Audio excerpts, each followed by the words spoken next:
안녕하세요. 오늘 저희가 함께 깊이 파고 들어볼 자료는요.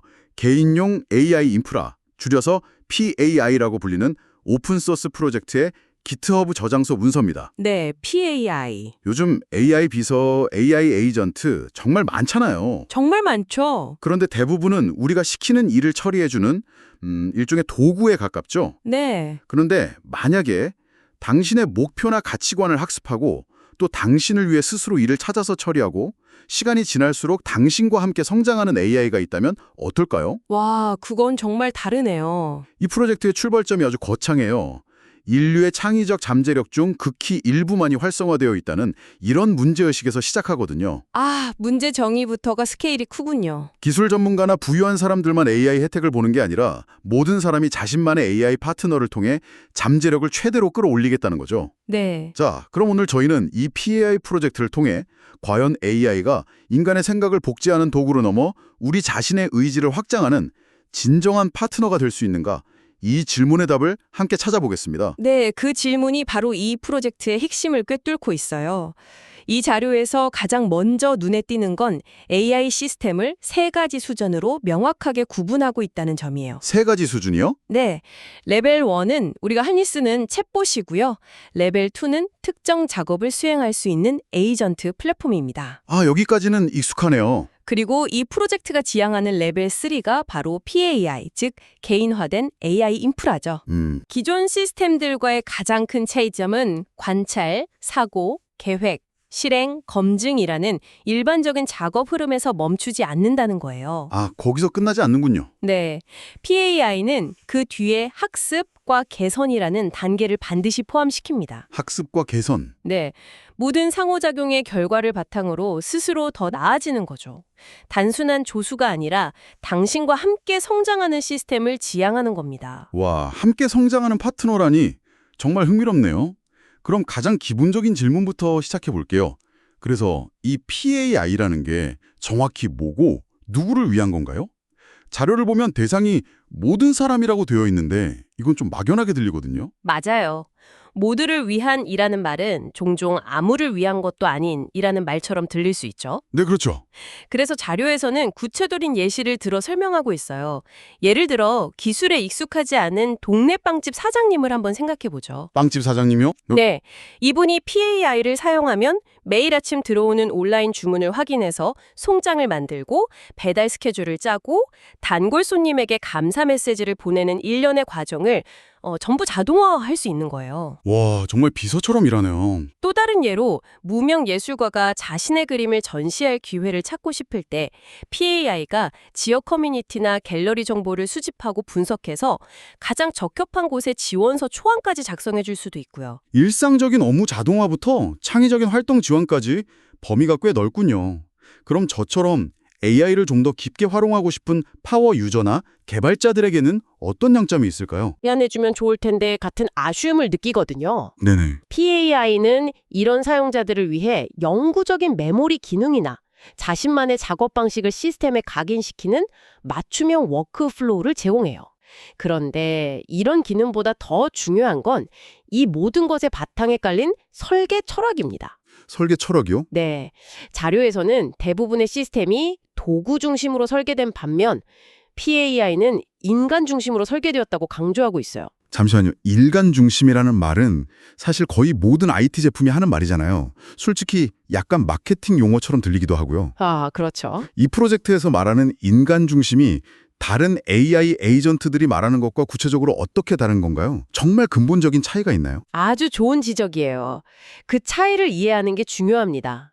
PAI가 말하는 인간 중심은 세 가지 구체적인 원칙으로 나타나요. 네. 첫째는 목표 지향성이에요. 이건 단순히 이메일 보내줘 같은 단편적인 명령을 수행하는 게 아니라 왜 이 이메일을 보내는지, 즉 사용자의 더 큰 목표가 무엇인지를 시스템이 이해하려고 노력한다는 뜻이에요. 그러니까 작업의 맥락을 이해한다는 거군요. 맞아요. 예를 들어 신규 고객 유치라는 상해 목표를 이해하고 있다면 단순히 이메일을 보내는 걸 넘어서 더 효과적인 문구나 발송 시간을 제한할 수도 있겠죠. 훨씬 똑똑하네요. 둘째는 최적의 결과물 추구, Pursuit of Optimal Output입니다.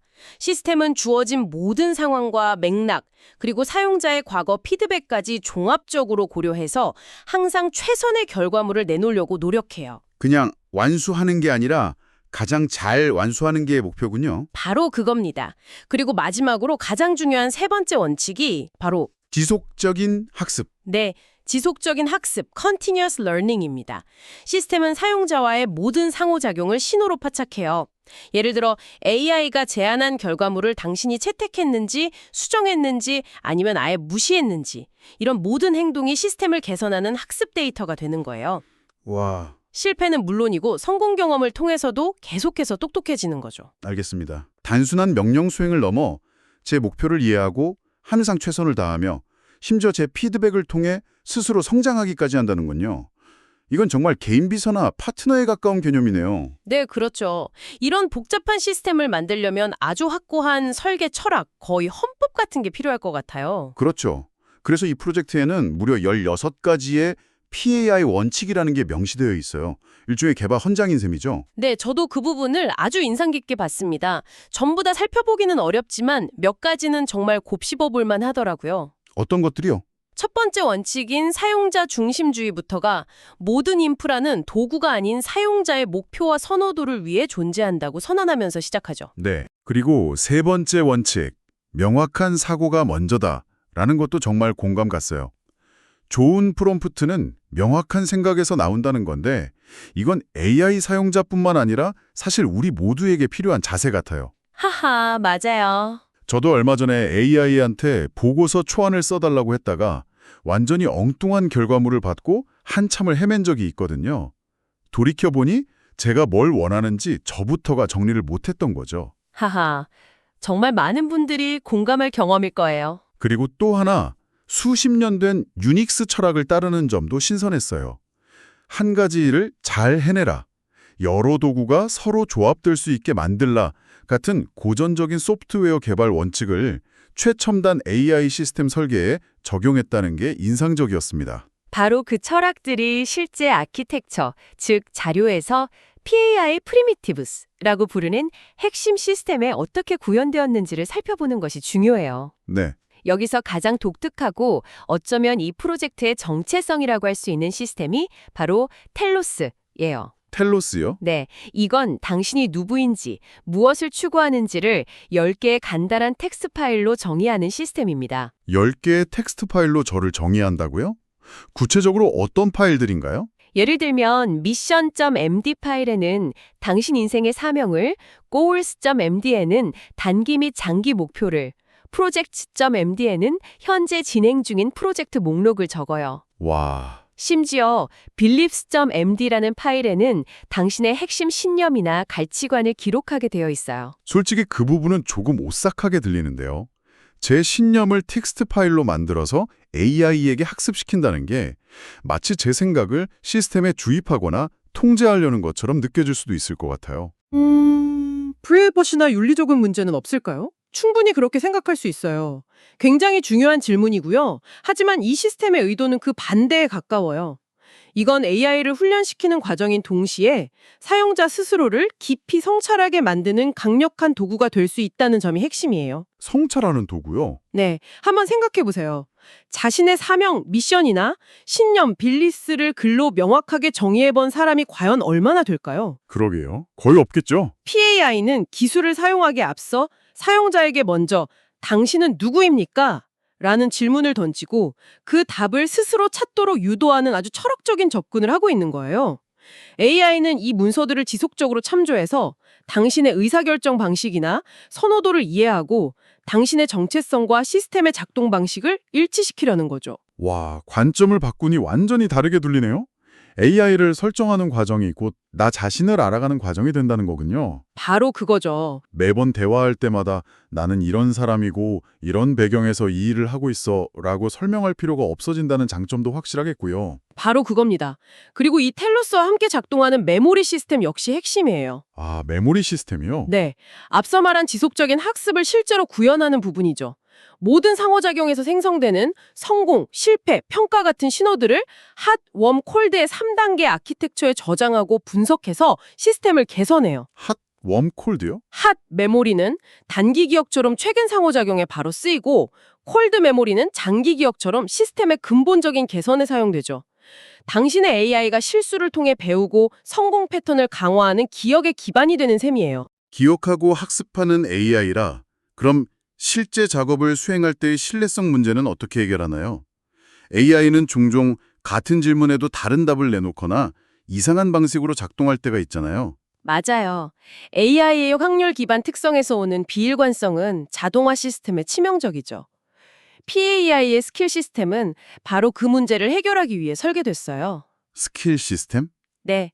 스킬을 실행할 때 항상 예측 가능한 결과를 내는 방법을 우선시하는 구조예요. 가장 먼저 순수한 코드로 실행 가능한지 보고 그 다음은 터미널 명령어 같은 CLI 기반 도구를 최후의 수단으로만 프롬프트를 사용하는 거죠. 아, 결정론적인 방법을 우선하는 거군요. 네. 그렇게 해서 일관된 결과물을 만들어내려는 거예요. 결과가 일관적이라는 건 정말 중요하죠. 그런데 말씀하신 텔로스, 메모리, 스킬 시스템, 이 핵심 기능들을 다 합치면 엄청나게 복잡하고 무거운 시스템이 될 것 같아요. 하하하하. 제가 만약 그냥 자료에 나온 리서치 스킬 하나만 써보고 싶다면 이 모든 걸 다 설치해야 하나요? 정확한 질문이에요. 만약 그랬다면 아무도 쓰지 않았겠죠. 바로 그 문제를 해결하기 위해 유닉스 철학에서 가져온 모듈화 개념이 적용된 것이 바로 PEX 시스템입니다. 팩 시스템. 네. PAI의 모든 기능은 독립적인 레고 블록 형태로 제공돼요. 자료의 표현을 빌리자면 AI를 위한 앱스토어 같은 거죠. AI를 위한 앱스토어요? 네. 각 팩에는 기능 실행에 필요한 코드뿐만 아니라 관련 워크플로우, 설치 방법이 담긴 설명서, 심지어 제대로 작동하는지 확인하는 검증 테스트까지 하나의 패키지로 묶여 있어요. 아, 그래서 사용자는 그냥 네. 앱스토어에서 원하는 기능 팩만 쏙쏙 골라서 설치하면 되는 거죠. 잠깐만요. 그럼 그 팩은 제가 직접 설치해야만 하는 건가요? 여기서 정말 놀라운 부분이 나와요. 사용자가 직접 설치할 수도 있지만 기본적으로는 사용자의 AI 비서가 팩의 설명서, 리드미 파일을 읽고 그 내용을 이해한 뒤 시스템에 스스로 설치하도록 설계되어 있어요. 잠깐만요. AI가 스스로 설명서를 읽고 자기를 업그레이드 한다고요?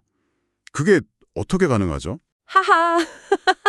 그냥 정해진 스크립트를 실행하는 수준이 아니라 이 기능을 촉구하려면 A 파일은 여기에 복사하고 B 설정 파일은 이렇게 바꿔야 한다는 자연어 지시를 이해하고 실행한다는 건가요? 네, 맞습니다. 만약 실패하면 어떻게 되고요? 시스템 전체가 망가질 수도 있는 거 아닌가요? 하하. 네, 바로 그 지점이 이 프로젝트가 추구하는 에이전트의 모습이에요.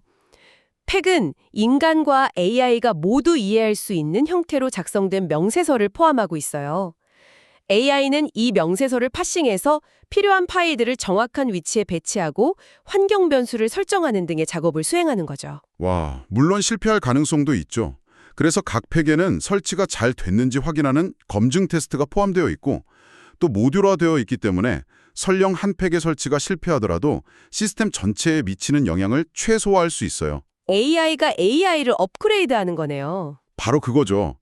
이런 모듈식 접근 방식이 시스템의 유연성과 확장성을 극대화하는 겁니다. 와, 정말 미래지향적이네요. 자료에 소개된 팩들을 보니 인프라팩 5개와 스킬팩 18개가 있던데 스킬팩 이름만 봐도 정말 재미있더라고요. 네, 저도 그 부분 재밌게 봤습니다. 파이 리서치 스킬은 여러 출처의 정보를 종합해 연구하는 스킬이고 파이 오이선트 스킬은 공개된 출처에서 정보를 수집하는 스킬이고요. 그렇죠. 가장 흥미로웠던 건 페이아이 스킬이었는데 이건 무려 32명의 가상 에이전트를 동원해서 제 아이디어나 계획에 대해 온갖 반대 의견을 내고 약점을 찾아내는 일종의 적대적 분석을 수행하는 스킬이었어요. 맞아요. 그런 강력한 기능들을 사용자의 필요와 기술 수준에 맞게 선택할 수 있도록 설치 방법도 3가지 옵션을 제공해요. 아, 설치 방법도 여러 가지가 있군요. 네. 첫째, 전체 릴리스 설치는 가장 빠르게 완전한 PAI 시스템을 써보고 싶은 사람들을 위한 방법이에요. 미리 구성된 전체 폴더를 다운받기만 하면 되죠. 둘째, 번들 플러스 수동팩 설치는 시스템의 작동 방식을 직접 이해하면서 차근차근 구축하고 싶은 사용자를 위한 방법이고요. 마지막으로 개별 팩 설치는 정말 필요한 기능 몇 가지만 콕 집어서 설치하는 가장 미니멀한 접근법입니다.